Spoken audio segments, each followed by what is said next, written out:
আজকের এই ভিডিওতে আমরা আপনাদের খাবার ফ্যাক্টরিতে ঘটে যাওয়া এমন কিছু গোপন তথ্য জানাবো যা হয়তো আপনারা কোনোদিনও কল্পনাও করেননি। আমরা প্রতিদিন যে খাবারগুলো খাই সেগুলো ফ্যাক্টরিতে কিভাবে তৈরি হয় আর প্রাণীগুলোর সাথে কেমন আচরণ করা হয় তা জানলে হয়তো আপনি বিশ্বাসই করতে পারবেন না। আধুনিক ফুড ফ্যাক্টরিতে এমন কিছু কাজ হয় যা দেখে আপনিও হয়তো বলবেন, এগুলো আমি সত্যি কি দেখলাম? আমাদের সবার প্রিয় সোনপাপড়ি থেকে শুরু করে আখের গুড় তৈরি করার প্রক্রিয়া দেখলে আপনি নিঃসন্দেহে অবাক হবেন। তো চলুন আর দেরি না করে শুরু করা যাক আজকের এই ইন্টারেস্টিং ভিডিও। প্রথমেই আপনাদের নিয়ে যাচ্ছি কাঁকড়া ফ্যাক্টরিতে। হয়তো অনেকেই বড় বড় রেস্টুরেন্টে কাঁকড়া দেখে থাকবেন, কেউ বা খেয়েও থাকবেন, কিন্তু কখনো কি ভেবেছেন ফ্যাক্টরিতে এগুলো কিভাবে প্রসেস করা হয়? ভোর ৩টের সময় সমুদ্রে জাল ফেলা হয়, কারণ তখন পানি শান্ত থাকে এবং প্রচুর কাঁকড়া ধরা পড়ে। কিছু সময় পর জাল উঠিয়ে আনা হয় আর এখান থেকেই শুরু হয় মূল কাজ। প্রথমে বিষাক্ত কাঁকড়াগুলোকে আলাদা করা হয়, কারণ এগুলো খেলে মৃত্যু পর্যন্ত হতে পারে। এরপর বড় আকারের কাঁকড়া ছোটগুলো থেকে আলাদা করে ট্রেতে ভরে ফ্যাক্টরিতে পাঠানো হয়। ফ্যাক্টরিতে পৌঁছানোর পর প্রথমে কাঁকড়াগুলোকে মারা হয়। কিছু কিছু কাঁকড়া আগেই মারা যায় আর কিছু কিছু জীবিত অবস্থায় কনভার বেল্টে রাখা হয়। এরপর সেগুলোকে গরম পানিতে ডুবিয়ে মারা হয়, তারপর ঠান্ডা করা হয়। এরপর আধুনিক ভয়ঙ্কর দেখতে মেশিনে ঢোকানো হয়, যেটি লেজার সিস্টেম দিয়ে প্রতিটি কাঁকড়াকে স্ক্যান করে। ধীরে ধীরে মেশিন এগুলোকে সামনের দিকে নিয়ে যায়। ঘূর্ণমান সার্কুলার ডিস্ক শক্ত খোলকে আলাদা করে ফেলে আর ওয়াটার জেটের মাধ্যমে নোংরা অংশ বের করে দেওয়া হয়। তারপর আলাদা কনভার বেল্টে নিয়ে যাওয়া হয়, যেখানে ব্লেডে পা কেটে দেওয়া হয়।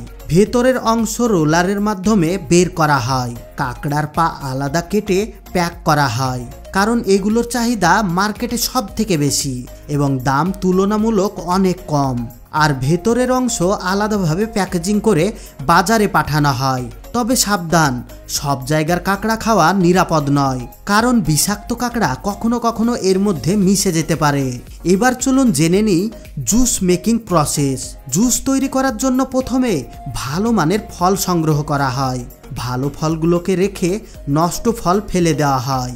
এরপর ফলগুলোকে পরিষ্কার পানিতে ধুয়ে ব্যাকটেরিয়া মুক্ত করা হয়। ক্রাশিং মেশিনে ঢুকিয়ে প্রথমে পেস্ট তৈরি করা হয়, তারপর সেটি থেকে রস বের করা হয়। ফিল্টার করার পর ফ্লেভার অনুযায়ী রং, চিনি ইত্যাদি মেশানো হয়। সবশেষে কেমিক্যাল টেস্টের মাধ্যমে মান যাচাই করা হয়। সব সঠিক থাকলে প্যাকেটে ভরে বাজারে পাঠানো হয়, আর যে অংশ বর্জ্য হিসাবে থাকে সেগুলো সার তৈরিতে ব্যবহার করা হয়। এখন আসুন হানি ক্যান্ডি মেকিং প্রসেসে। ছোটবেলায় ক্যান্ডি খাননি এমন মানুষ হয়তো খুঁজেই পাওয়া যাবে না, কিন্তু খাঁটি মধু দিয়ে তৈরি ক্যান্ডি হয়তো সবাই খাননি। প্রথমে মৌমাছির চাক থেকে খাঁটি মধু সংগ্রহ করা হয়। এরপর তা মেশিনে চেক পয়েন্টের মাধ্যমে ঘন করা হয়। তারপর রোটারে ঘোরানো হয় এবং পাতলা দড়ির মতো আকার দেওয়া হয়।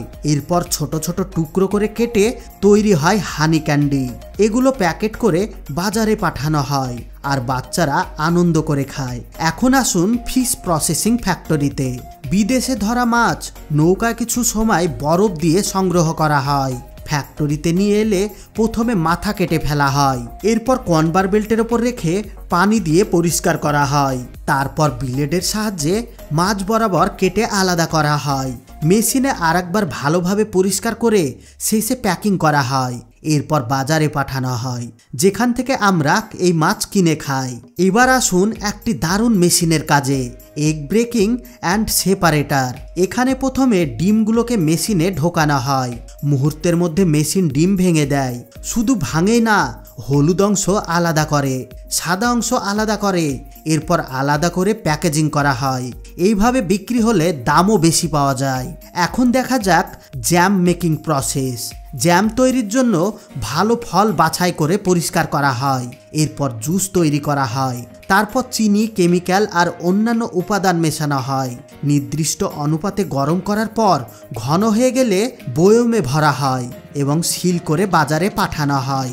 এরপর আসুন আমাদের সবার পছন্দের কর্নেটো আইসক্রিম তৈরির প্রক্রিয়ায়। প্রথমে বাদাম, পেস্তা, কাজু, আখরোট ইত্যাদি শুকানো ফল দিয়ে পেস্ট বানানো হয়। তারপর সেটি দিয়ে কর্ন বানানো হয়। এরপর ক্রিম ভরা হয়, ওপরে চকলেট আর ড্রাই ফ্রুট দিয়ে সাজানো হয়। শেষে প্যাকেট করে বাজারে পাঠানো হয়। এবার দেখা যাক অরেঞ্জ জুস প্রসেস। কমলা মেশিনে দিয়ে চাপ দিয়ে জুস বের করা হয়, ফিল্টার করে স্টক করা হয়। মান ঠিক থাকলে বোতলে ভরে বিক্রয় করা হয়। সবশেষে হজমুল্লা মেকিং প্রসেস। এখানে জিরার গুঁড়ো ও বিভিন্ন মশলা মিশিয়ে পাউডার তৈরি করা হয়। মেশিনে ছোট ট্যাবলেট বানিয়ে বোতলে ভরে দেওয়া হয়। এইভাবেই তৈরি হয় আমাদের প্রিয় হজমোল্লা। তো বন্ধুরা, কেমন লাগলো আজকের ভিডিও? আশা করছি ভালো লেগেছে। পরবর্তী ভিডিওতে কেমন টিপস চান অবশ্যই কমেন্ট করে জানাবেন। আজকের ভিডিও ভালো লেগে থাকলে লাইক করুন এবং চ্যানেলটিকে সাবস্ক্রাইব করে রাখুন। দেখা হবে আবার পরবর্তী একটা ভিডিওতে। ততক্ষণ পর্যন্ত সবাই ভালো থাকবেন এবং সুস্থ থাকবেন।